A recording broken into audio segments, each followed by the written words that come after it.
bien, merci à tous d'être présents à ce deuxième volet concernant la 5G sur les mâts d'éclairage public.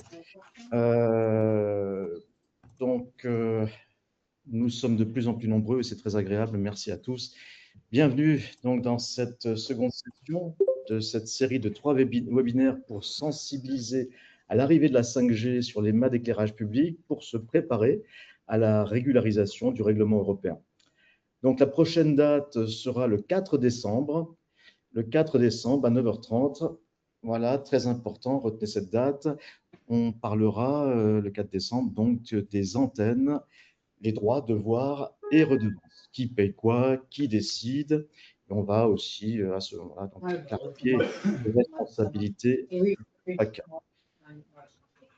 Vous pourrez ainsi en apprendre davantage donc, sur le cadre légal. Donc, je vais entamer ce second webinaire par un petit rappel, un résumé du précédent que vous pouvez suivre sur YouTube.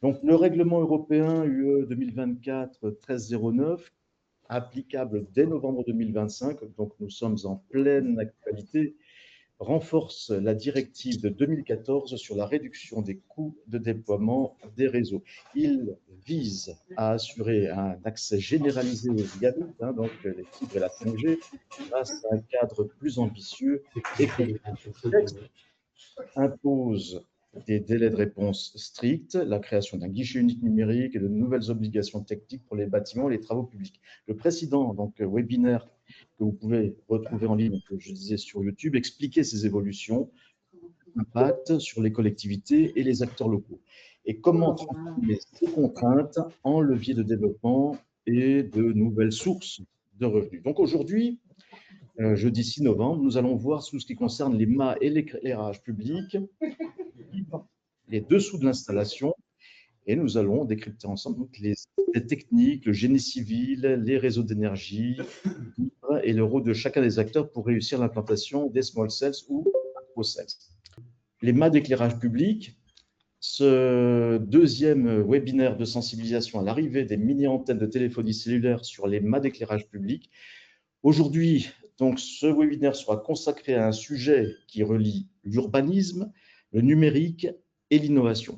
Le mât d'éclairage public et la fibre, les dessous de l'installation. Avec l'arrivée donc du Gigabyte Infrastructure Act, donc voir le précédent webinaire et à demander si besoin, les mâts d'éclairage sortent de leur rôle historique d'équipement urbain massif et ils deviennent de véritables points d'accès stratégiques au très haut débit et au réseau mobile de demain. Cette dernière évolution, intègre donc une mécanique complexe, contraintes techniques, raccordement de fibres, sécurité électrique, règles d'occupation du domaine public, coordination entre les opérateurs et les collectivités. Et donc, nous allons voir certains points aujourd'hui, puis d'autres, et en particulier donc ceux réglementaires lors du dernier webinaire, le 4 décembre prochain. Donc aujourd'hui, nous allons vous emmener dans les coulisses de cette transformation. Vous verrez comment un mât d'éclairage public peut devenir une infrastructure numérique tout en restant au service de la ville, de ses habitants et de son développement durable. Je vais présenter un petit peu les intervenants du jour. Vous avez Yves Le Hénave, qui est expert AFE donc, dans ce sujet. C'est lui qui a proposé cette thématique. Et Alain Trémoul, donc expert AFE également, formation, normalisation, mais qui a aussi été, il faudra me corriger si je me trompe, directeur technique et directeur de l'innovation dans une grande société. On va attaquer par les forces en présence. Hop. Déjà, en fait, de quoi parle-t-on quand on est sur... quand on intègre des personnes supplémentaires dans l'éclairage public? Évidemment, la première chose, c'est de savoir à qui on parle, qui est responsable de quoi, qui fait quoi, qui paye quoi. Alors, qui paye quoi, qui est responsable de quoi, on verra un peu plus dans le dernier webinaire. Mais déjà, la question, c'est on a un écosystème, or qu'on était tout seul dans l'éclairage public avec des sous-traitants, on a un écosystème qui se crée. Donc, on va essayer de repréciser un petit peu tout ça et puis poser justement les jalons de qui fait quoi et qui va faire quels travaux et va intervenir pour faire quelle action sur l'infrastructure publique. Donc, au départ, l'éclairage public, on a une collectivité locale qui possède un mât ou, non, c'est avec certains syndicats, on a transféré la propriété, mais la collectivité publique a son mât sur son territoire. C'est un espace physique qui est public. Donc, il n'y a pas de parc cadastral. Je mentionne ça pour le dernier webinaire. C'est important de mentionner que c'est un espace public. On a l'exploitant d'éclairage public qu'on a nommé comme ça pour que tout le monde comprenne. Évidemment, ce n'est pas le maire tout seul, il y a des cas rares, mais qui gère totalement toute l'infrastructure d'éclairage. Donc le génie civil, les travaux et puis le remplacement même des sources lumineuses est délégué à une petite entreprise locale ou au syndicat d'énergie assez souvent, suivant la taille des communes. Et un spécialiste associé au génie civil intervient souvent pour faire ce travail avec des marques assez connues mentionnées là, par exemple, que l'on retrouve sous différents sous-labels sur nos territoires. Donc ça, on va dire c'est un élément clé parce que c'est lui qui connaît très bien l'exploitant, connaît très bien l'infrastructure. Il y a des choses qui sont documentées, des choses qui ne sont pas documentées parce que l'infrastructure est parfois assez ancienne. On ne peut pas tout mettre encore en SIG. Donc c'est important, l'exploitant est un point critique de la suite. Ensuite, on a un coordinateur acteur de la transformation. C'est-à-dire qu'on va trouver des sociétés qui ont à la fois compris la partie éclairage public, à la fois la partie télécom, et qui vont apporter les pièces mécaniques, physiques, et puis les documentations et un peu coordonner les travaux pour que le mât d'éclairage public puisse faire des télécoms et que les gens des télécoms ne soient pas impliqués dans le fonctionnement de l'éclairage public ou touchent au minimum à l'éclairage public. Donc, c'est cette notion sur laquelle on développe un peu une responsabilité. Et puis, ce travail est fait en coordination avec la FNCR. Il y a des discussions actuellement là-dessus pour justement avoir des conventions sur comment est-ce qu'on touche cette bande intermédiaire entre l'opérateur télécom, l'exploitant et l'éclairage public. Donc, l'opérateur télécom lui-même, alors vous connaissez tous Orange, Free, SFR, Bouygues. L'opérateur télécom lui-même pose son antenne, il a les droits d'émission, c'est lui qui est responsable de toute la partie radio, mais il est en France de moins en moins et même rarement propriétaire ou même exploitant du support sur lequel il met ses antennes. C'est-à-dire que quand vous voyez sur des toits d'immeubles des antennes avec des petits poteaux et puis l'antenne est au bord de l'immeuble, l'antenne appartient bien à l'opérateur, mais le poteau sur lequel il est vissé appartient à ce qu'on appelle une towerco, ce qui est indiqué à gauche. Donc Tower Company, c'est une compagnie qui s'occupe des tours, il y en a beaucoup dans le monde. Donc Orange a sa Tower Company, tous les opérateurs mobiles en France en avaient. Et puis, ils ont cédé au fur et à mesure la propriété de leur mât à des sociétés spécialisées qui ont acheté le mât et ont reversé aux opérateurs des montants qui peuvent se chiffrer en milliards. Actuellement, il y a la vente en cours, la proposition de vente des mâts de TDF. L'offre de vente de l'État est de l'ordre des 8 milliards. Donc, ces towerco ont financé les opérateurs mobiles qui ont pu acheter leur spectre de fréquence. Ils ont un rôle clé, c'est également qu'en dehors d'être la majorité des exploitants d'infrastructures de support pour les réseaux cellulaires, ils ont un rôle clé, c'est qu'ils assurent aussi une neutralité d'accès du support. C'est-à-dire que si une collectivité travaille avec une towerco, la towerco va assurer que SFR, Bouygues et autres ont les mêmes droits d'accès, et puis les contraintes physiques, réseau, prix, rayonnement, droit de priorité, ils gèrent tout ça ensemble. Ils le font déjà sur les toits d'immeubles. Ils le font déjà avec la très grande majorité des collectivités a déjà des contrats avec des towerco pour l'église, pour le stade où il y a parfois des poteaux, pour énormément d'espaces publics où il y a déjà des poteaux de téléphonie cellulaire. Donc, les towerco sont déjà là, sont déjà en relation avec les communes et vont étendre simplement leur contrat à l'éclairage public. Alors, je dirais simplement, ce n'est pas si simple que ça. On a effectivement dans cette problématique de TowerCo la question des responsabilités de chacun. Une TowerCo ne sait pas ce que c'est quasiment, j'abuse, mais une antenne radio, un câble électrique ou une fibre optique. Généralement, la TowerCo construit un support métallique ou une tour et puis dit à l'opérateur, ben voilà, hop, vous avez en gros un bâtiment, hein, on va schématiser, vous avez un bâtiment vide, vous mettez vos meubles, vous installez, vous faites ce que vous voulez, je vous loue le bâtiment vide. Voilà, donc une tour, c'est comme ça. Ce sont des sociétés immobilières, les TowerCo. Elles ne sont pas techniquement compétentes. Elles touchent un peu l'énergie, parfois pour l'adduction, mais leur métier s'arrête très très tôt dans l'échelle de valeur.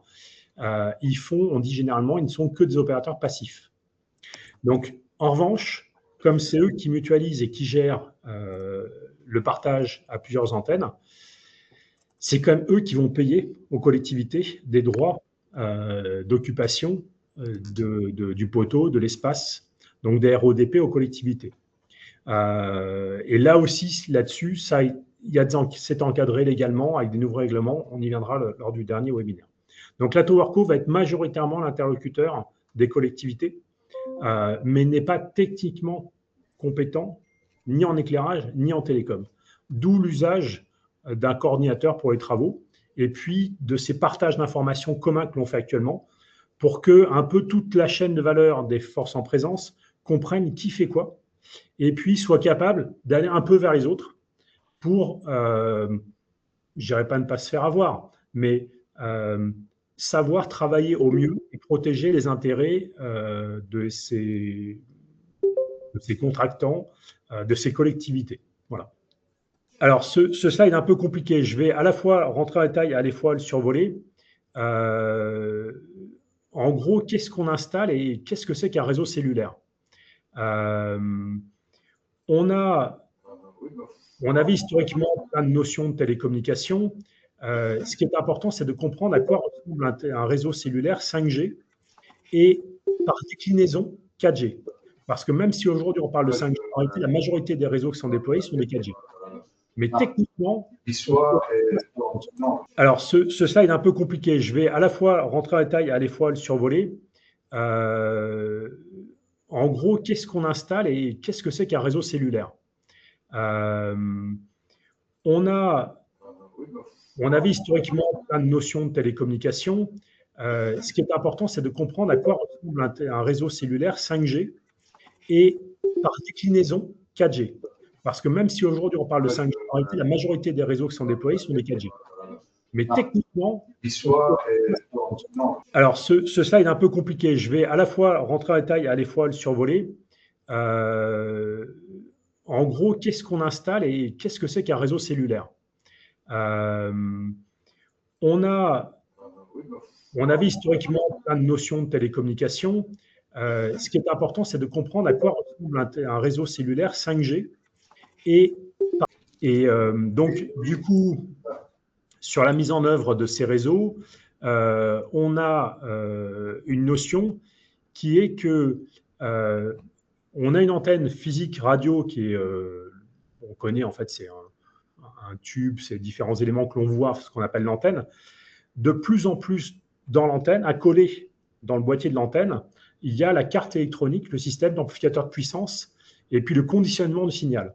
Et aujourd'hui, en fait, le plus important de tout ça, c'est pas forcément de regarder le détail, mais c'est de comprendre que une station radio, c'est une antenne physique, un panneau, avec un émetteur qui est un émetteur de puissance, et derrière cet émetteur de puissance, il est relativement bête.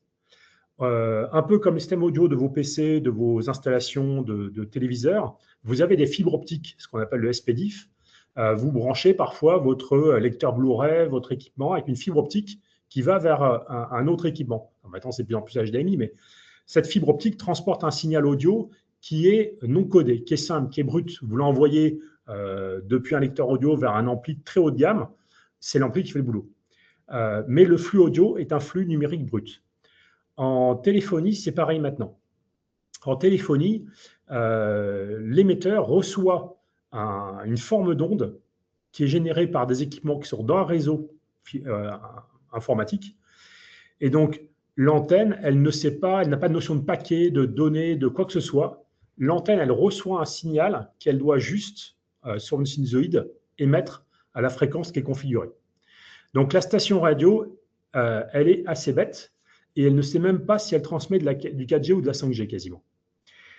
L'essentiel du travail est fait dans ce qu'on appelle une baseband unit, qui est un équipement en rack qu'on va trouver soit en haut, on voit un petit dessin où il y a des antennes, il y a une unité radio qui est en milieu de mât, et ensuite il y a une petite armoire qui contient ce baseband unit. Cet équipement-là, c'est lui qui génère le signal et qui traite la partie la plus critique de la communication. Certains baseband units comme ça peuvent gérer 30 cellules. Ça veut dire qu'on peut même se retrouver en haut à droite, on va marquer CIRAN dans un petit rectangle. On peut se retrouver avec 30 mâts d'éclairage public qui ont une petite antenne radio en haut, qui ont des fibres optiques très haut débit, qui sont sur même 20 km, c'est le maxi, 20 km. Et ensuite, vous allez avoir des racks qui sont dans une armoire, dans un nœud de raccordement optique ou dans un ancien centre Orange ou n'importe qui. Et va y avoir de manière centralisée le rack avec son alimentation de secours et tout le système d'administration. Donc, la notion de small cell, elle vient aussi de l'architecture 5G, 4G nouvelle génération, qui consiste à dire on sépare les antennes, qui sont très légères, de la partie critique télécommunication. Et comme la technologie évolue, l'antenne est de plus en plus petite. Donc là, en bas à gauche, on voit le truc typique de small cell. Ça fait 20 par 20 cm. C'est quasiment la surface d'un ordinateur portable et ça fait 10 cm d'épaisseur. Ça se vise directement sur des poteaux d'éclairage. Et comme on l'a vu au premier webinaire, en Angleterre, il y en a même à Londres 1300 comme ça. Donc ça passe assez inaperçu quand c'est peint dans la couleur du mât, ce qui est à pousser au maximum, à demander à l'opérateur. Et l'essentiel du réseau n'est plus des armoires, c'est plus des armoires sur les toits d'immeubles, ce sont des racks qui sont déportés dans le réseau. Voilà. Donc il y a un schéma de Nokia à gauche. En fait, on trouve les unités radio, ce qu'on appelle les RU, qui sont sur le terrain, qui sont visibles forcément en hauteur. Mais la partie baseband, alors qui est appelée DU dans le jargon, du coup, oui, tout à fait. Donc c'est remote. Donc la partie terrain, elle est clairement visible. La partie réseau, on l'enfouit au maximum, on la protège, on l'alimente, mais il y aura quand même des cas où on se retrouve avec l'unité baseband qui ne peut pas être déportée très loin. Il y en a qui sont assez petites et on va avoir des demandes avec une petite armoire à proximité du mât d'éclairage pour contenir cette unité baseband. On y viendra après sur le réseau fibre, mais c'est un des sujets importants, c'est de comprendre la remote unit, comme on l'appelle pour l'unité antenne, c'est quelque chose de le plus basique et simple possible en haut des mâts. Et la partie sensible, on la met plus loin. Voilà, ça c'est l'essentiel à comprendre sur ces réseaux. Tout est connecté par fibre. Avec un petit détail quand même, c'est que la fibre optique entre l'antenne qui est en haut et le baseband unit utilise un protocole très spécial. Et dans le cas des unités ici, donc là à gauche on fait du Rexon, c'est que du Rexon qui est présenté, on a des solutions où on déporte par fibre optique à 25 gigabits dans beaucoup d'installations, c'est 2 fois 25 gigabits, une paire d'émissions, enfin une émission, une réception. Il y a 2 paires de fibres pour beaucoup de stations radio, donc on se retrouve très vite avec 50 gigabits qui ne sont pas des paquets IP, qui connectent la station radio et le cœur de réseau. Et ça, on appelle ça le front haul dans le langage télécom, fibre, pour la partie radio. Cette partie-là est assez sensible et pose un problème de génie civil parce qu'on ne peut pas la relier à un réseau classique Internet. Il faut vraiment une fibre noire.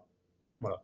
Donc, il faudra trouver, installer ou détourner une fibre FTTH, une fibre en public, pour faire de la fibre noire. Donc ça, c'est le point très important à comprendre dans l'architecture.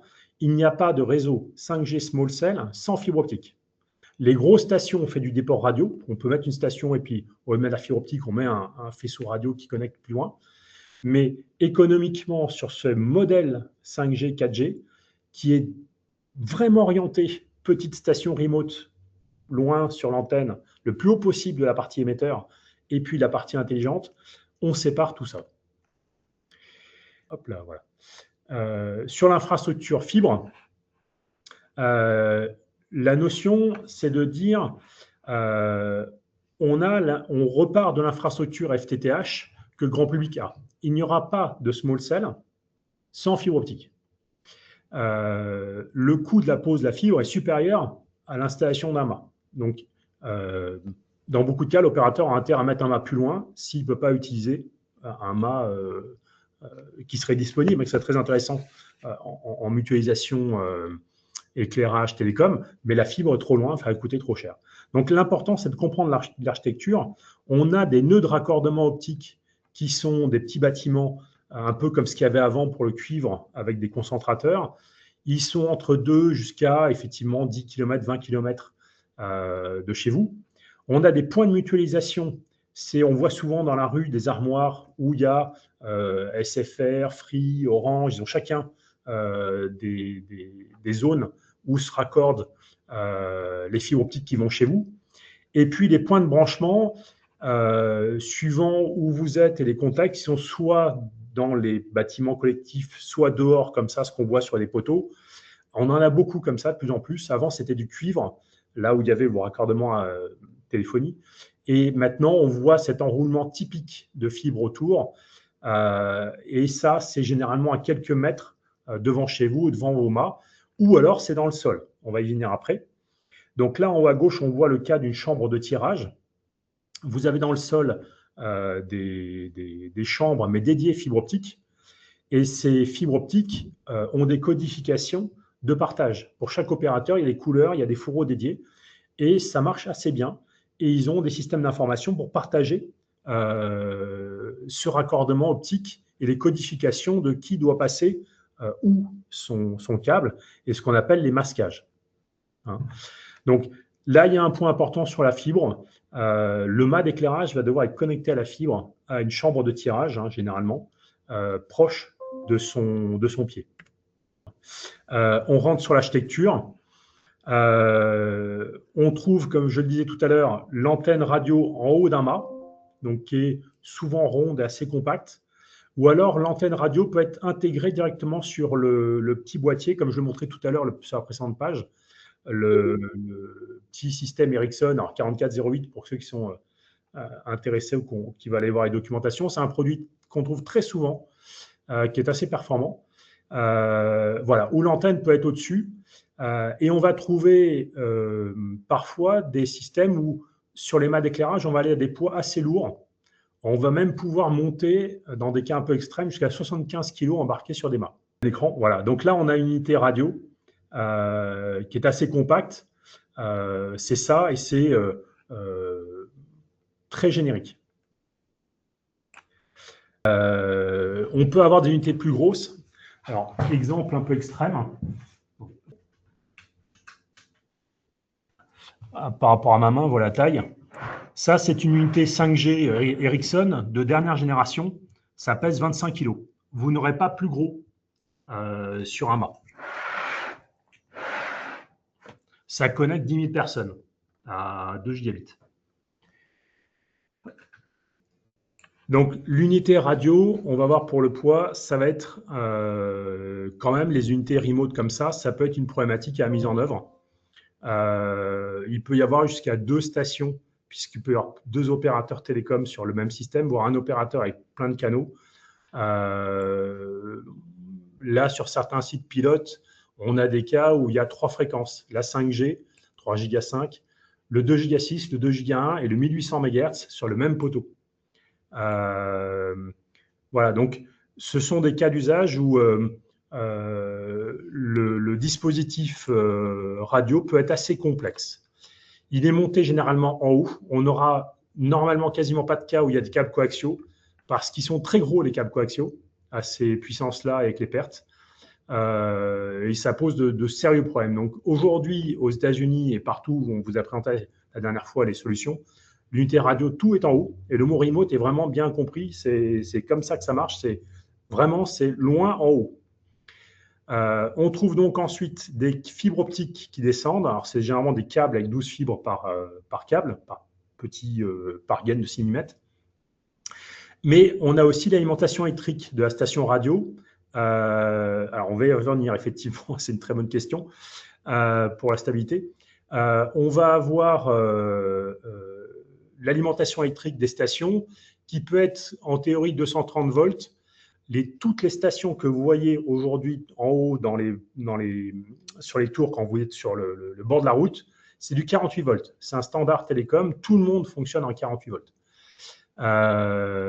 Du coup, nous, on préconise de forcer la main pour qu'il n'y ait que du 48 volts dans le mât à partir des trappes classiques pour des questions de consignation et de sécurité. C'est faisable. Aujourd'hui, avec tous les opérateurs qui on travaille, il n'y a aucun problème. Ça n'est même pas un sujet. Donc, du 48 volts parcourt le mât. L'éclairage a son propre câble. Et on se retrouve, alors j'y reviendrai pour le FTTH. Donc, on se retrouve en fait avec plusieurs réseaux dans le même mât. On a intérêt à ne pas les mettre à l'extérieur du mât parce que le vandalisme va être un potentiel non négligeable. Et puis, ça prend de la place. Donc, ça tient dans le mât. Ces fibres optiques, comme je disais tout à l'heure, sont des fibres optiques noires. Aujourd'hui, dans les installations qu'on réalise, alors je ne rentre pas trop dans les détails, mais nous on réalise des solutions avec Orange et puis on travaille aussi avec le groupe américain ATC, American Tower Corporation. Et entre autres, sur les pilotes qu'il y avait à Paris, il y a des antennes Nokia 5G autour de la Seine. Et des solutions comme ça, on a de la fibre noire qui descend jusqu'aux unités baseband qui sont déportées. Donc, on voit ici sur le dessin, on a généralement un compartiment dédié pour les équipements télécoms dans le mât et un compartiment pour la partie éclairage public. Il y a des mâts, on y viendra un peu après, qui font les deux, c'est-à-dire que dans la même cavité, il y a un endroit les équipements éclairage et un autre endroit les équipements, on va dire, smart et télécom, ce qui n'est pas forcément l'idéal en termes de coexploitation. Donc là, on se retrouve avec une fibre optique noire qui va jusqu'à une chambre de tirage. Dans le cas du FTTH, en fait, la fibre optique que vous avez chez vous, elle est partagée. C'est-à-dire que numériquement, en fait, quand vous avez 5 gigabits, il y a 8, 12, 16, 32 canaux et vous avez un partage de ce signal avec tout un système de couplage optique qui n'est pas du tout adapté, exploitable pour les télécommunications très haut débit comme ça. Donc, quand il y a des réseaux FTTH, ce que fait l'opérateur, c'est qu'il détourne des fibres qui lui appartiennent pour connecter directement à la station. C'est ce qui se passe pour ce qu'on appelle FTTE, les fibres optiques pour entreprises. Souvent, la fibre est dédiée entre votre bâtiment et l'armoire de mutualisation. Donc, l'opérateur aujourd'hui fait ça dans la majorité des cas. Il détourne des fibres entreprises et puis il va passer des signaux, ce qu'on appelle CPRI et eCPRI, qui sont des standards utilisés là-dessus. Donc, 10 gigabits, 25 gigabits. Et il va remonter jusqu'au point de mutualisation. Là, au lieu de se brancher sur le réseau Internet normal, il bypass, je ne rentre pas trop en détail de la fibre optique ici, hein, mais il bypass une partie du système existant et il remonte directement jusqu'au NRO. Donc, alors, la FO est non dédiée, Jean-Louis précise, en fait, là, on la détourne. Toutes les installations, la fibre est détournée dans ces cas-là. Donc, on avait fait une présentation avec Totem à la FNCCR sur ce sujet-là, avec Orange. Et Orange est déjà en mise en application de ce genre de solution. Donc, il y a différents noms, hein, effectivement, pour le détournement de fibres. Mais c'est bien ça le sujet. Il y a un sujet sur la fibre qui est assez sensible. Je vais essayer de ne pas trop rentrer là-dedans. Les équipements baseband dont on parlait tout à l'heure peuvent, dans certains cas, être montés dans le point de mutualisation, s'il est actif, ou avec une armoire rajoutée au point de mutualisation, voire éventuellement dans le nœud de raccordement optique, qui est à X km. Okay. En tout cas, pour l'éclairage public, retenez juste une chose, il y a des câbles de fibre optique qui vont descendre dans le mât et qui doivent passer dans le pied. Côté énergie, on a aussi une problématique. C'est qu'une station radio, par définition, est alimentée H24. Donc, on va avoir besoin soit de réutiliser un réseau H24 d'éclairage si une station est très petite, elle a une consommation moyenne qui va être 80 watts, 100 watts. Certains syndicats d'énergie proposent directement d'alimenter la station parce qu'elle est un peu anecdotique dans le réseau et qu'ils ont parfois 2 câblages ou alors ils ont un réseau avec des nœuds radio du système de gestion de leur éclairage LED et ils sont capables d'alimenter en H24 le point lumineux. Donc, on va avoir 2 cas d'usage. Soit la station radio est alimentée par le réseau d'éclairage et il y a une alimentation 240 vers 48 volts dans le mât. C'est assez compact. C'est des solutions très légères. Hein. On s'approche quasiment de la notion des bornes LoRaWAN ou Wi-Fi. Hein, vraiment, il faut voir ça comme ça. Ou alors, on est sur des... Alors, effectivement, pour l'alimentation, il n'y a pas beaucoup de place, hein, mais vous inquiétez pas, c'est fait, ça marche. Donc, on ne va pas faire de commerce, mais il y a des solutions et aujourd'hui, ça fonctionne. Enfin, c'est faisable. Donc, sur les sujets maintenant d'alimentation, sur les stations plus grosses, comme ce que je vous ai montré tout à l'heure, la station Ericsson que j'ai sur la table consomme 2 kW. Le rendement est assez faible à l'émission, mais ça peut bouffer en pic beaucoup. Donc, comment on fait? À ce moment-là, on a déporté. Oui, leur mât, c'est même quasi obligatoire. Même obligatoire, on va dire. Donc, là, on se retrouve avec des alimentations où il va y avoir directement un PDL déporté, apposé éventuellement à côté du mât. Et donc, toute une partie génie civil, là aussi, à organiser avec l'opérateur télécom. Donc, rajouter un mini-coffret et un PDL qui va être le long du bâtiment le plus proche ou le bord du trottoir, mais qui va être à quelques mètres du mât. Et ce PDL, dans le boîtier, là, on va avoir des alimentations 240 vers 48 et remonter en 48 jusqu'au mât. On ne peut pas avoir d'alimentation 48 volts de ces puissances-là dans le mât. On pourrait éventuellement avoir contre le mât un petit boîtier, mais à ce moment, autant avoir le PDL et tout à côté. Donc, le 48 va parfois venir déporter, voire du 240, mais qui provient d'une armoire posée et payée par l'opérateur télécom. L'opérateur télécom et non la TowerCo, puisque c'est l'opérateur télécom qui paye la facture d'électricité. Viendra la question, si j'ai SFR ou Orange, est-ce que j'ai 2 PDL à poser à côté de mon mât? Non, c'est là où la TowerCo va justement trouver un accord et faire du sous-comptage. Je ne rentre pas trop dans les détails, mais c'est des vrais sujets. Donc, on se retrouve avec une question qui est, finalement, mon mât, il est télécom ou l'IMA éclairage? Donc, il y avait le cas de Toulouse dont on parlait la dernière fois. On a un mât télécom qui fait les deux. On voit la fibre optique là au centre. Ce n'est pas simple du tout à exploiter. Et à gauche, l'armoire qui est là contient à la fois du matériel d'éclairage et à la fois du matériel de télécom. Autre cas qu'on a, nous, à Toulouse, qui converge un peu vers la piste qu'on préconise et que les opérateurs ont pris systématiquement là récemment, c'est le mât est un mât d'éclairage public. Là, je ne mentionnerai pas la marque, mais Alain connaît bien ces produits-là.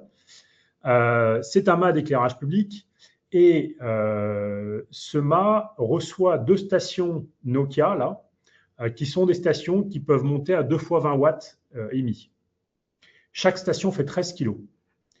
On voit sur la photo que j'ai mis, j'ai pris une photo par le dessous, on voit en fait directement les câbles fibre optique qui vont vers le mât et puis toute une partie contrôle et l'alimentation évidemment qui rentre dans le mât. Donc il y a un peu de filasse et ça, les opérateurs essaient de le planquer au maximum. Là, ils ont quand même peint la station dans le râle du mât. Et au-dessus, il y a de l'éclairage, il vaudrait mieux que ce soit en dessous. D'accord? Plus l'antenne est haute, mieux c'est. Et il peut y avoir des problèmes d'impact, d'écho sur l'antenne par rapport aux luminaires qui sont à proximité. Là, l'installation n'est pas parfaite, mais elle est quand même très bien gérée. Et on trouve en bas du mât, enfin en bas, au milieu du mât, là, mais en bas sur la photo, un petit coffret électrique qui est le contrôle des stations, qui est suffisamment haut pour ne pas être touché. Et c'est là où, avec un peu de miniaturisation, on arrive à tout mettre dans le mât. Donc là, c'est un mât avec 2 trappes, on voit à droite, la partie éclairage en bas, la partie télécom au-dessus. Moins il y a de choses qui sortent, moins il y a de risque de vandalisme sur un mât. Hop. Je te donne la main, là, c'est pour toi, Alain, sur les normes et justement la partie mécanique, de quoi faire attention sur le mât. Bon, désolé de ce mode très, très dégradé. Donc, j'espère que vous allez correctement entendre ce petit message qui en plus n'est pas très sympathique. C'est jamais très sympathique de parler de contraintes réglementaires et normatives. Néanmoins, elles s'appliquent de notre puisqu'on va mettre des équipements sur amas d'éclairage. Vu que dans le slide précédent, c'était ce que c'est éclairage sur télécom ou télécom sur éclairage.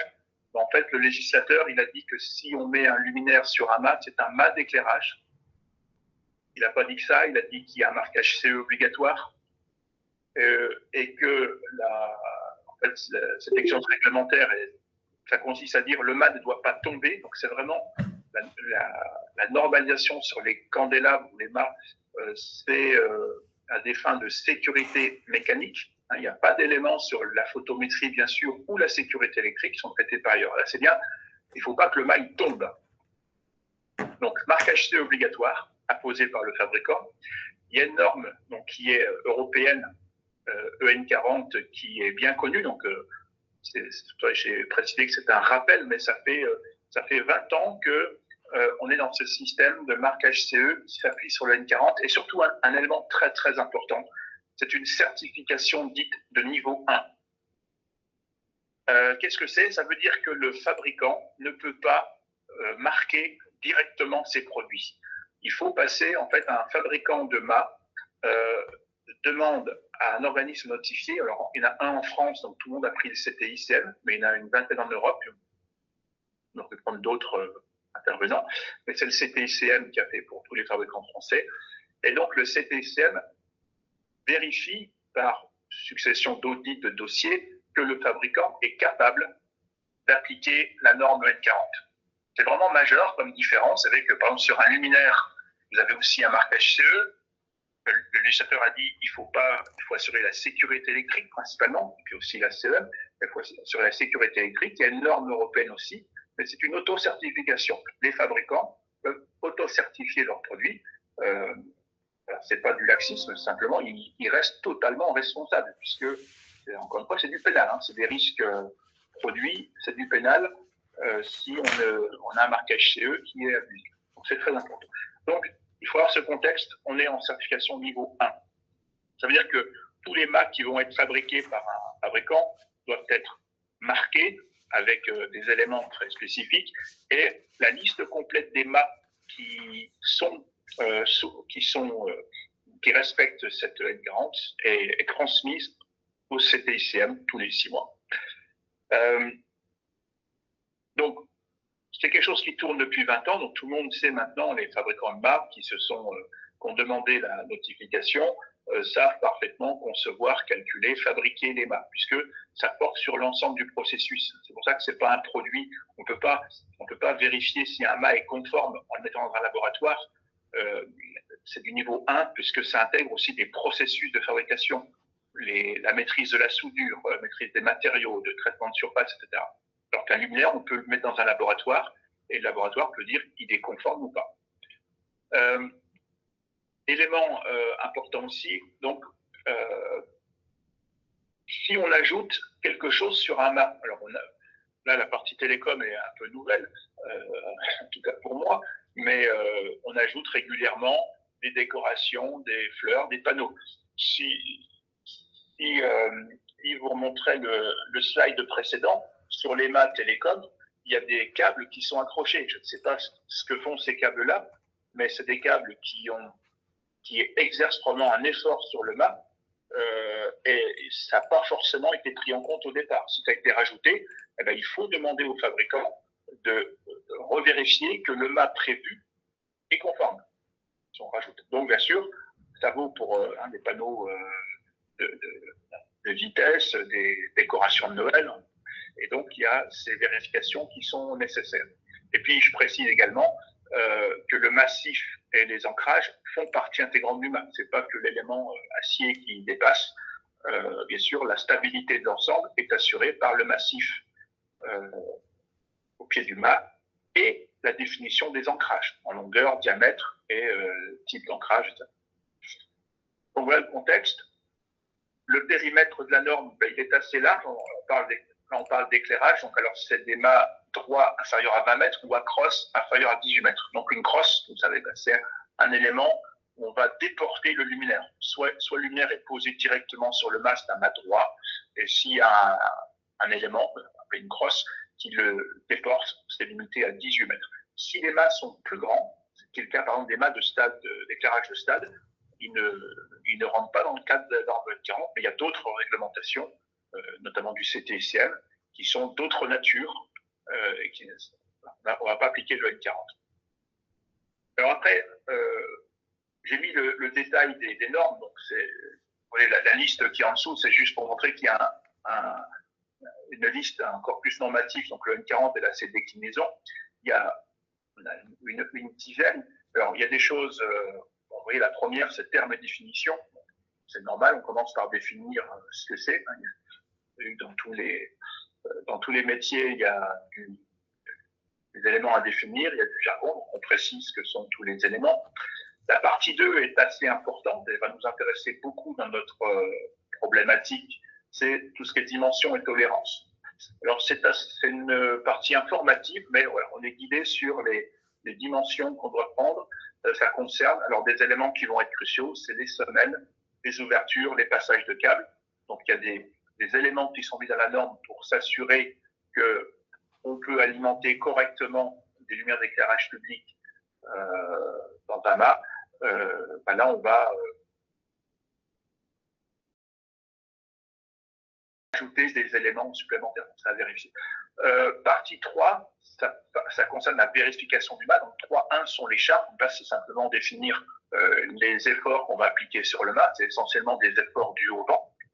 Donc ça, c'est les eurocodes qui définissent les vitesses de vent. Et ensuite, on détermine le mât a sa propre résistance. Donc là, elle est définie par le fabricant. Mais il faut indiquer la prise au vent des différents équipements. Donc là, demain, si on ajoute une antenne, il faudra connaître sa masse, mais aussi son SCX, comme on dit. Donc c'est une pondération entre sa taille et sa forme pour indiquer l'effort qui va être appliqué. Bien sûr aussi sa position. Ensuite, pour vérifier si le mât est conforme, donc il y a les vérifications par essai, on peut toujours faire, mais c'est bien sûr souvent par calcul. Alors, le calcul est plutôt simple et maîtrisé. Ce qu'il faut, c'est avoir simplement toutes les données pour faire le calcul. Et ensuite, on trouve différentes parties, 4, 5, 6, 7, qui sont des éléments spécifiques, donc au-delà du corps général, qui s'appliquent quel que soit le matériau. Il y aura quelques particularités selon les matériaux. Donc, on trouve, le normalisateur a fait partie 4, 5, 4 pour le béton, 5 c'est l'acier, c'est la plus courante, on va trouver 6 c'est l'aluminium, et 7, il y avait, c'est apparu récemment, les mâts en fibre. La dernière phrase, c'est un élément qui est extrêmement important pour ce projet-là. Encore une fois, les gens qui appliquent la norme, qui est vraiment, elle est très respectée puisqu'elle est très contraignante. Le CTSM vraiment droit de regard très fort sur les différentes opérations de conception, fabrication, la traçabilité sur les fabricants de mâts. C'est peut-être aussi pour ça que malgré les tempêtes qui se généralisent, il n'y a pas de mât qui tombe. C'est plutôt robuste. Par contre, si on utilise le mât d'éclairage pour autre chose, et on peut avoir besoin d'y apporter des contraintes spécifiques à cette application nouvelle. Alors, je cite un des exemples qui est courant depuis des années, c'est la vidéoprotection. C'est-à-dire que quand on prend notamment les déplacements en tête de mât qui sont acceptables pour un mât d'éclairage, eh bien, ce n'est pas du tout les déplacements acceptables pour une caméra. Donc, alors, il y a des critères, il y a un pourcentage de. La flèche en tête de mât peut être. C'est un pourcentage de la hauteur du mât. Vous savez, sur des structures en acier, on peut accepter, avant que ça casse, des déplacements assez importants. Et si un luminaire se déplace en cas de vent fort ou dans des proportions fortes, ça ne va pas être trop gênant. Le normaliseur a accepté, par exemple, 4% de la hauteur. Quand on met des caméras cycloprotection, personne n'accepte 4%. Donc, le fabricant de mât, ça arrive régulièrement maintenant, on lui dit, attention, on va mettre en plus une caméra, donc on va vous demander un déplacement maximal de 1%. Ce déplacement n'est pas normatif, n'est pas réglementaire, mais c'est une exigence liée à l'application. Donc, il est possible, vraisemblable, que quand on va mettre des équipements télécoms, les opérateurs télécoms, en tout cas les intervenants qu'a présenté Yves, introduisent des exigences supplémentaires. Je ne suis pas dans le monde télécom, je ne sais pas lesquelles, je ne sais pas encore lesquelles, mais il est probable que les exigences soient à ajouter pour resserrer un peu les contraintes. Voilà. Donc ça, ce sera un sujet à voir. Alors, bien sûr, la norme N40 s'applique sur tous les mâts, installés ou nouveaux. Alors, si on doit créer un nouveau mât avec des équipements de caméras de télécom, il faut rassembler tous les éléments de définition et définir le mât approprié. Bien sûr, si c'est un mât existant, il y a lieu de vérifier que la modification qu'on apporte est acceptable, qu'elle l'est ou pas. En tout cas, chaque mât a sa propre capacité. En fait, il y a des définitions. Il y a même un marquage de référence qui est on prend un cas-type qui a défini la norme et on regarde la résistance d'un mât par rapport à ce cas-type. Il y a le cas-type et puis il y a le cas réel. Alors, il y a un petit élément aussi que je n'ai pas mis sur le slide, qui peut être important dans certains cas, j'imagine, c'est que de marquage CE, il découle une directive produit. Donc, il faut avoir en tête que ça s'applique sur des produits qui sont fabriqués en série. Donc, s'il s'agit de fabriquer 10, 100, 1000, 10 000 candélabres qui s'adaptent à un certain cas, c'est un produit. Donc, c'est évidemment couvert par le marquage N40, marquage CE et le N40. La norme ne s'applique donc pas à des ouvrages. Donc, pour des fabrications qui seraient unitaires ou proches, si c'est 1, 2, 3 candélabres spéciaux, ça s'appelle un ouvrage. Et donc là, ça sort du cadre N40 et alors il y a d'autres exigences qui sont liées aux ouvrages, des garanties décennales, etc. Mais c'est le cas où ça sort de l'N40. C'est vraiment si c'est une conception très, très spécifique. Peut-être que ça peut s'imaginer, je ne sais pas encore, mais on peut peut-être imaginer des fois avoir recours à un point qui mêle l'éclairage et la communication, un point isolé de grande capacité, je ne sais pas, voilà, un signe particulier. Là, on pourrait s'extraire de la partie N40, mais sans s'extraire de la justification du dimensionnement, évidemment. Donc voilà un petit peu ce rappel que tout le monde connaît, puisque encore c'est en 2005 que le normalisateur a défini ce principe, le législateur, pardon, parce que c'est la norme. Ça roule gentiment. Il y a quand même toujours ces sujets. Alors, quand c'est décoration de Noël, des fois, les gens y pensent ou n'y pensent pas, de faire vérifier le mât. Quand on entend les caractéristiques des antennes qui sont présentées, on ne pourra pas faire l'économie, et compte tenu des enjeux, on ne pourra pas faire l'économie de vérification des capacités des mâts ou d'adaptation. Quand je dis mât, pensez bien aussi au massif et à ses ancrages. Alors, oui, on t'a très bien entendu, Alain, c'était parfait, merci beaucoup. Une petite parenthèse, c'est vrai que le mât, comme beaucoup d'objets du quotidien, Eh bien, on ne se rend pas compte, mais c'est un élément extrêmement technique, mécanique, complexe, qui doit supporter des charges, qui doit supporter les intempéries, le vent, intégrer l'alimentation, toute la commande, mais aussi maintenant les télécoms, les fibres, donc beaucoup de choses. Mais aussi, et puis de plus en plus, tu me corrigeras si je me trompe, surtout ne pas, alors à la fois résister mécaniquement, mais ne pas devenir un objet urbain mortel et donc doit plier en cas de choc avec un véhicule. Donc voilà, c'est quelque chose de beaucoup plus complexe que ce qu'on pense. Je voulais faire cette petite parenthèse avant de redonner la main à Yves. Je ne me trompe pas, Alain, tu confirmes? Je remets le... La norme EN40, il est prévu une caractéristique de tenue au choc, et pour l'instant, elle n'est pas remplie parce que c'est juste pas faisable dans une norme de mettre des...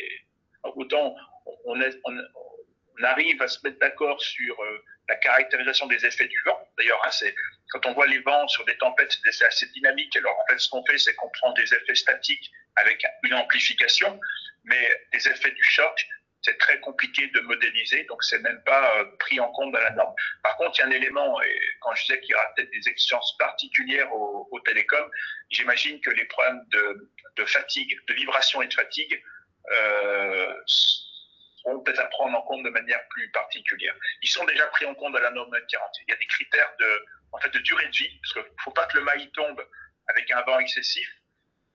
Ça, c'est traité. Un choc, on ne sait pas le traiter. Mais il y a aussi la fatigue, donc cette notion de durée de vie. Il ne faut pas que l'excès de sollicitation qui resterait admissible conduise à une ruine du mât. Ça, la fatigue.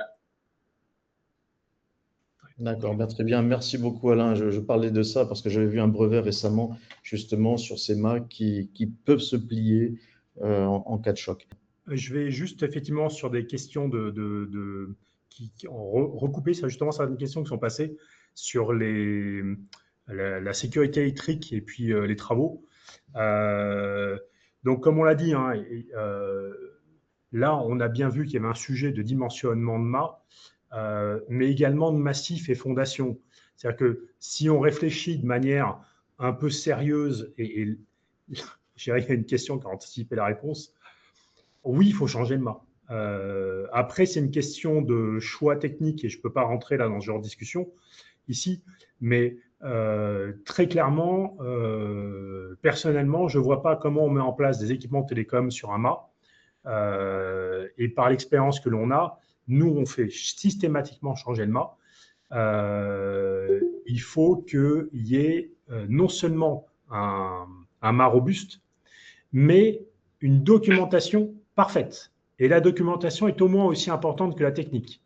Dans l'ensemble de la mutualisation que l'on va mettre en place, la traçabilité de chaque action, la documentation de chaque élément va être le point qui fait que ça marche. On aura beau avoir chacun qui maîtrise son métier, si on ne collabore pas et qu'on ne partage pas les documents, ça va partir en guerre entre intervenants et puis on peut avoir des risques de sécurité électrique. Et justement, là-dessus, la FNCCR, donc une action en cours sur le sujet justement de faire une convention sur le partage de l'infrastructure et de faire des recommandations, des préconisations. Mais la mécanique du mât, je dirais que c'est quelque chose qui est maîtrisé, qui est connu. Il faut faire attention. Les fabricants, enfin les opérateurs télécoms sont extrêmement compétents sur le sujet parce qu'ils ont le problème de dépointage qui a été levé ou sur une tour en hauteur, l'autorisation de dépointage, elle est minime. Dans le cas d'une small cell, où c'est une petite antenne comme la petite Ericsson carrée, on porte à 200 mètres, on fait un petit calcul tangente et autres. Allez, on a 2 degrés de dépointage, ce n'est pas dramatique étant donné le footprint, la taille de ce qu'elle émet. On est à hauteur des immeubles, on veut juste connecter à travers les fenêtres des immeubles.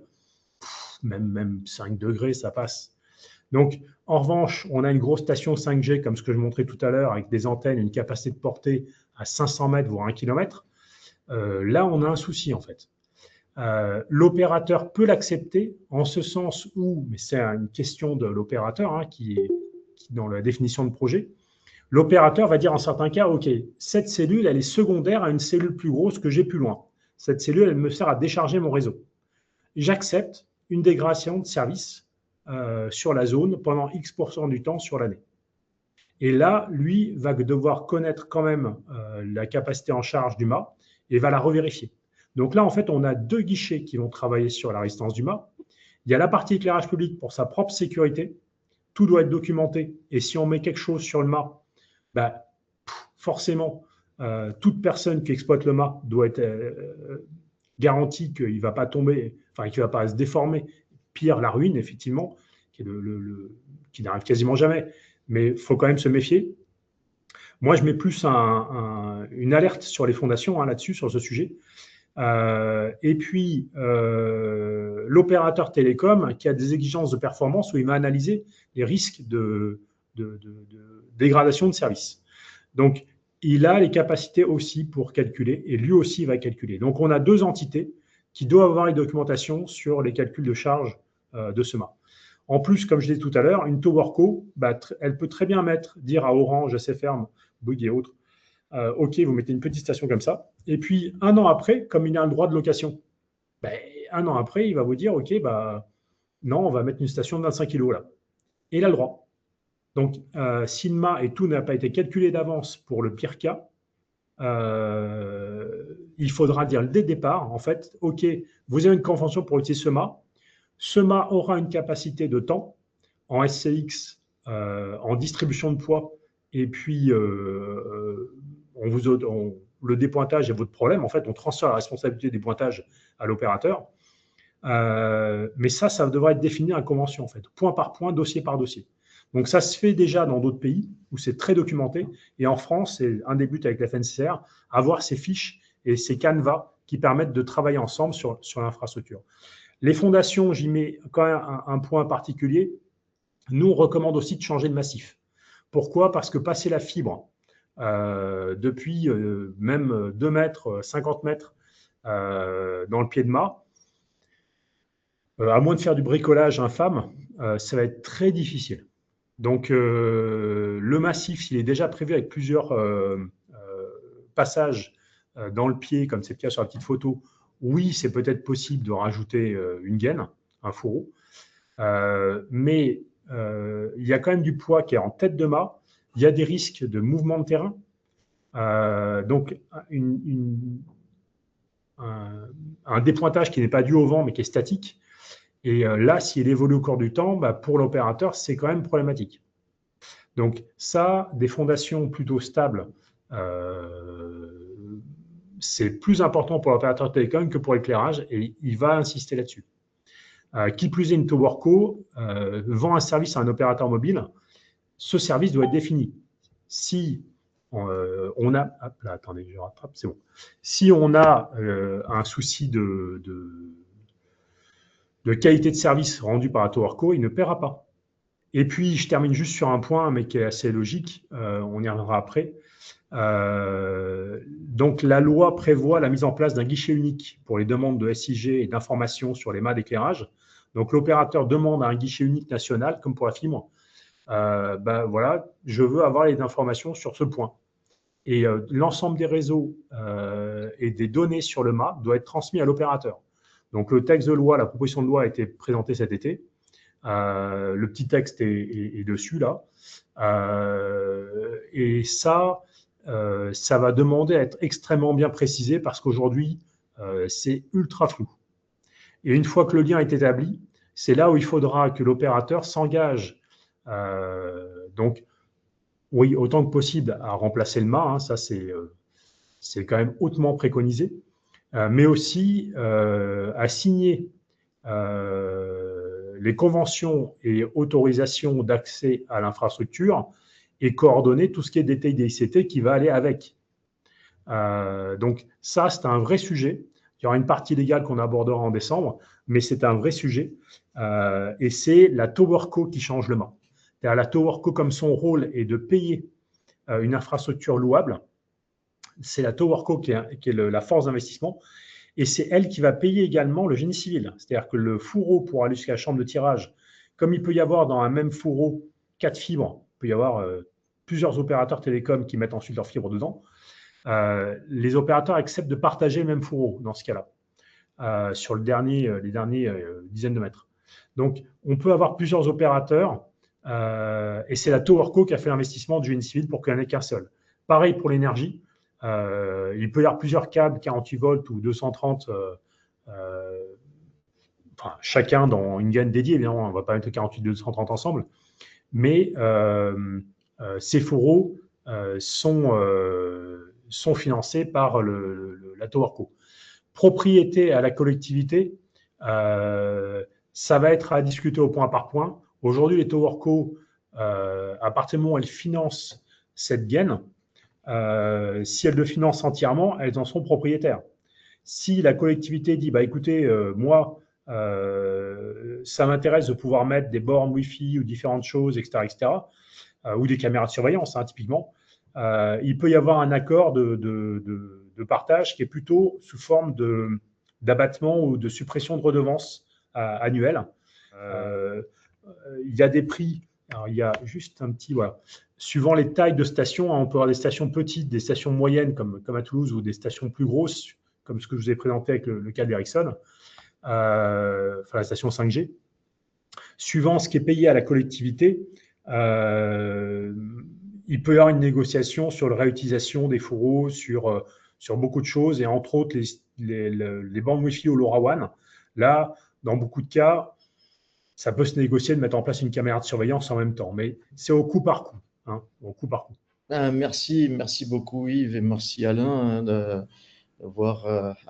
nous avoir apporté beaucoup d'informations là-dessus. Donc je propose de passer aux questions et on va interagir un petit peu avec ceux qui sont inscrits et présents. On va commencer peut-être par Jean-Louis Philippot qui a animé énormément le chat. Jean-Louis, est-ce que tu es d'accord pour activer ton micro et reprendre le chat et toutes tes questions pour, Oui. Merci à tous. Bonjour à tous. Merci pour ce webinaire très éclairant, très intéressant. Et vous avez abordé tous les sujets, effectivement. Et il y en a de nombreux pour pouvoir construire ce type d'ouvrage. Donc, je vois que par rapport aux questions que j'ai posées dans le chat, au fur et à mesure, vous avez amené les éléments de réponse. Donc, je vais pas y revenir là. Pour ma part, je n'ai plus de questions. Merci bien. On a été bon. Donc, merci Oui. Jean-Louis. Toutes les questions, c'est parfait. Non, les questions sont ultra pertinentes. Hein. Alors, je sais, vous êtes dans quel domaine? Parce qu'effectivement, les questions sont assez ciblées. Donc, je fais partie du groupe FIRALP, plus exactement dans la filiale Résonance. Et je m'intéresse de près à toutes les activités et notamment cette convergence des activités éclairage public, radio, vidéo et bien sûr activités optiques, puisque vous faites appel aussi à des réseaux optiques. Voilà, c'est surtout cette convergence qui m'intéresse. Merci. Effectivement, Jean-Louis, derrière toutes vos questions, on a senti l'expert aussi. Il y avait quelques remarques de Paul Martinet. Ouais. Est-ce que Paul Martinet est encore avec nous? Jaini aussi, il y avait une question, alors je ne sais pas qui est Jaini. Moi, c'est tout bon, j'ai répondu. Merci beaucoup. Ok, c'est bon. Très bien. Il y avait Jaini aussi qui a beaucoup animé le chat. Oui, bonjour, Fabien Jaini là, du TE44. J'avais pas mal de questions. C'était déjà très intéressant. Et des questions qu'on avait déjà en suspens, qu'on commence à y répondre. Pour moi, c'est l'extrême mutualisation du support, du mât. Aujourd'hui, on a de l'EP, donc ça, c'est la base du mât d'éclairage. Mais on a les guirlandes qui sont disposées dessus, la sono, les vidéos, les répétiteurs d'eau potable, de gaz. On a des panneaux de signalisation. Ça devient un vrai sapin de Noël, le mât, et techniquement, il va devenir immense, quoi. Si on veut calculer la résistance mécanique, et encore, je pense que ça, c'est jouable, mais quand on va arriver dans la partie électrique, c'est-à-dire qu'on va se retrouver dans le flux à avoir plusieurs réseaux électriques, des réseaux de communication, le mât va devenir surdimensionné, quoi. Est-ce qu'il y a un moment, il ne faut pas séparer les installations? Je le vois sur le réseau télécom, les fibres et les réseaux anciens cuivrés qui vont malheureusement disparaître sont sur des supports différents. Est-ce qu'à un moment, il ne faut pas séparer les supports, quoi? Alors, c'est une bonne question. Hein. C'est tout le sujet là de ce genre d'échange. En réalité, la question à se poser, c'est de faire… Il y a des coûts derrière tout ça, en fait. Il faut être honnête, c'est une question d'argent aussi qui va être une problématique. Si l'opérateur télécom vient et il est une force financière dans la boucle, dans les conférences avec la FNCCR, dans le cas de Totem, ils l'ont clairement dit, hein, ils sont là pour investir et payer des redevances. C'est l'occasion de leur dire, bah, voilà, si vous remplacez le mât, allez-y franco, sinon on ne vous laissera pas faire. Vous me mettez un mât assez gros pour mettre une caméra, mes guirlandes, et vous listez. Et j'avais passé Noël, hein, parce qu'on me parlait de sapin de Noël. Ben oui, mais en fait, autant y aller. Aujourd'hui, les towercos sont prêtes à ça parce qu'elles n'ont pas envie qu'on leur touche le mât dans 3 ans. Ils n'ont pas envie qu'on leur perce le mât pour rajouter des trucs qui n'étaient pas prévus. Donc la towerco aujourd'hui a une position qui consiste à dire on va voir directement les fabricants de mâts, on va qualifier des mâts pour nous, towerco, qui sont renforcés, qui sont plus solides, qui ont une durée de vie par rapport à ces usages nouveaux, smart, plus longs. Et ces mâts vont être prévus pour être multi-usages dès le départ. Donc, ils ont, là, dans tout ce que l'on voit hein, sur quoi on travaille, systématiquement une section plus importante, un peu plus importante, ça ne se voit pas de l'extérieur, mais bah, ils font 5-10 cm de plus en embase, en diamètre. L'empattement est de 300 mm et non 200 mm pour les fondations. Il y a des choses qui sont là en plus pour éviter la flexion et puis pour pouvoir mettre en place justement ces différents nouveaux usages mutualisés pour qu'il n'y ait pas de bricolage fait après coup. Donc c'est un vrai sujet, c'est pour ça qu'il y a une vraie collaboration à faire autour de ces discussions, hein, là, de ces échanges. Il faut partager au maximum les questions, les besoins, lister ce qui est nécessaire pour que demain, ce ne soit pas… ouais, le sapin de Noël, c'est ça, c'est…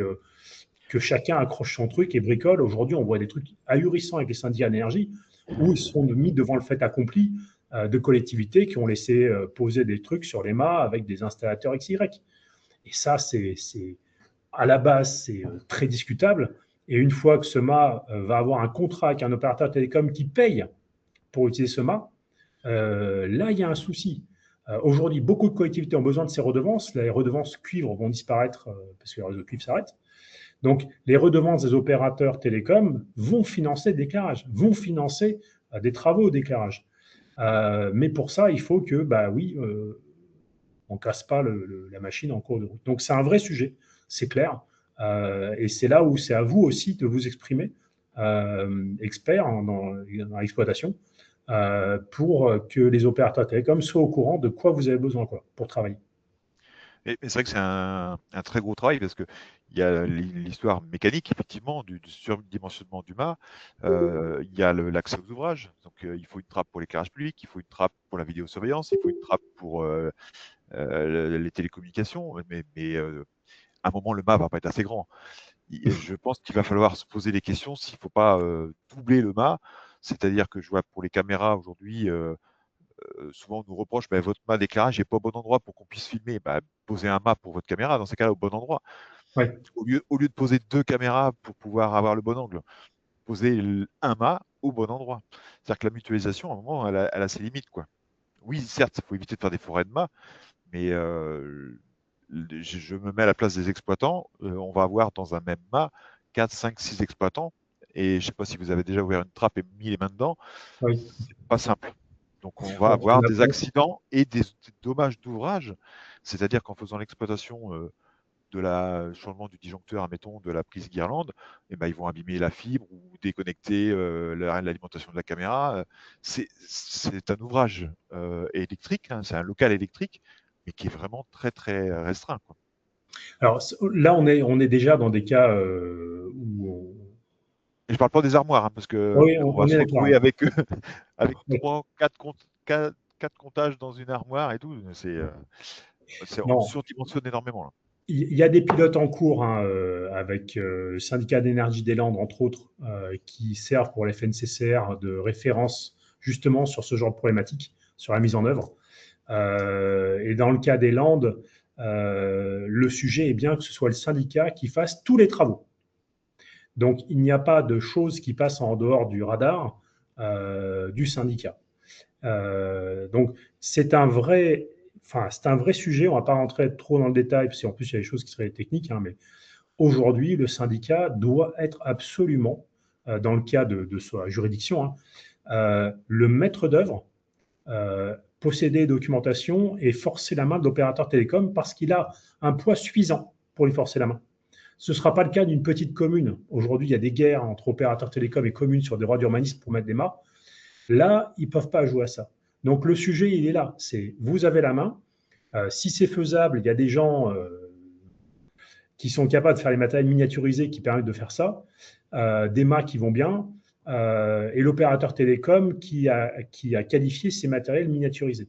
Donc, c'est possible, mais effectivement, et ça, c'est le point clé, dans les réglementations, quand un opérateur va demander un point lumineux, il faudra lui dire « Ah oui, mais attendez, là, si vous voulez mettre 2 antennes, eh ben, il vous faudra le point là et il faudra un mât à côté. » C'est-à-dire que si vous mettez free là-dessus, OK, pour un, mais là, il y aura une vidéosurveillance, il y aura ci, il y aura ça, ben, vous ne mettez pas plus de 1 litre de volume dans le mât, en gros, et puis le mât d'à côté, hop, il n'est pas loin, la fibre, l'alimentation, tout ça, on peut tirer ça jusqu'au mât d'à côté. Ben, vous prenez aussi le mât d'à côté et vous payez le mât d'à côté. Voilà. Donc, c'est aussi simple que ça et c'est tout à fait… Enfin, la question est vraiment légitime et il faut l'organiser. Mais oui, il faut plusieurs supports. Merci beaucoup. On avait aussi un commentaire, une question plutôt, d'Adrien Dubois-Hamon du SDEG dans le chat. Est-ce que… Il y avait un échange pour le précédent webinaire, en fait. Oui, donc est-ce qu'Adrien peut imposer sa question en direct? C'était Anas qui avait… C'était sur le test de stabilité nécessaire avant l'installation. Ah, au début, oui. Je ne sais pas, on ne vous entend pas. Bon, on va répondre, hein, puisqu'il y a la question qui est posée déjà. À propos du test de stabilité nécessaire avant l'installation. Alain, peut-être tu veux… La stabilité, c'est un critère qui est vérifié dans la note de calcul. Alors, elle intègre effectivement le calcul du massif, l'ancrage et le mât. Et il y a des calculs de stabilité, donc des moments de renversement maximum à ne pas dépasser. Donc, c'est par calcul. Oui, le test physique n'est pas nécessaire. Non. Et une dernière question. L'avantage de cette réglementation très contraignante, c'est que tout est sous contrôle. En contrôle, il n'y a pas que le calcul, hein, il y a vraiment toutes les processus de réalisation. C'est assez exigeant. Et donc, il suffit de respecter le processus complètement pour avoir un dimensionnement qui est satisfaisant. Effectivement, un des critères, il y a des critères de matériaux, il ne faut pas dépasser des contraintes mécaniques dans le matériau pour avoir une fragilisation, voire une déformation plastique, ou pire, une rupture. Et puis, il y a des questions géométriques de renversement. Et c'est le propre du massif béton. C'est pour ça que c'est vraiment un point clé, hein, le massif. On ne le voit pas, mais il ne faut pas l'oublier. C'est ce qui empêche au mât de tomber, quoi, pas de se ruiner, mais de basculer, quoi. Donc, et ça, c'est par calcul. Et ça veut dire que le massif béton est connu dans le calcul. C'est pas on met un massif béton avec juste les entraxes qui va bien. C'est le massif dont les dimensions sont indiquées, préconisées. Donc, quand on va dire vous installez un mât un mât très standard, il vous faut un massif béton de telles caractéristiques. Donc, le test de renversement, ce serait presque de dire est-ce que le massif béton qu'on avait prévu, on l'a bien fait, quoi. Oui. On a le bon. Merci Alain. On peut finir par une dernière question qu'il y a dans le chat d'Anthony Thomas. Est-ce qu'Anthony Thomas pourrait peut-être poser sa question lui-même? Il est parti, justement. Il est parti, d'accord. Bon, on va la poser puisque c'est très important. Quand le mât est déjà mutualisé, comment fait-on au niveau de la place? Alors, la question, c'est la mutualisation déjà existante, en fait. Qu'est-ce qui est mutualisé? Alors, si c'est une borne LoRaWAN ou une caméra, c'est à la charge de la TowerCo d'aller démonter ce qu'il y a et leur poser à l'identique. Et quand on parle de documentation, c'est aussi ça qui est important. Ce qui a été posé, est-ce que c'est vraiment documenté? On le voit avec pas mal de syndicats avec qui on collabore. Les collectivités et leurs partenaires ne respectent pas les règles que le syndicat édicte. Et la relation entre un syndicat et les élus qui sont membres fait qu'il est difficile de leur forcer la main. Hein. Donc, les documentations ne sont pas toujours là, la vidéosurveillance en fait partie. Donc, la collectivité, à ce moment-là, on lui dit, écoutez, on va le démonter, en fait, on va le poser en s'assurant d'un certain nombre de respect avec des spécialistes. On a eu un exemple tout à l'heure d'intervenants dans les questions. Il y a des gens qui sont très compétents pour ça. Et l'opérateur télécom, lui, il voudra être sûr que des gens localement, qui travaillent localement, peuvent maintenir tout ce qui est dans l'environnement humain. Et l'opérateur a ultra fortement intérêt à laisser déléguer l'exploitation du mât d'éclairage, au-delà de l'éclairage, par des gens qui sont déjà en train de poser des mâts d'éclairage, les former et qui montent en compétences. Donc l'idée, c'est que les gens de l'éclairage public montent en compétences. Dans 4 ans, il n'y aura plus d'éclairage à LED à changer, j'abuse, hein, mais on aura atteint une quantité d'éclairage à LED non négligeable. Il y a beaucoup de monde qui changeait les sources des ampoules avant. Hein.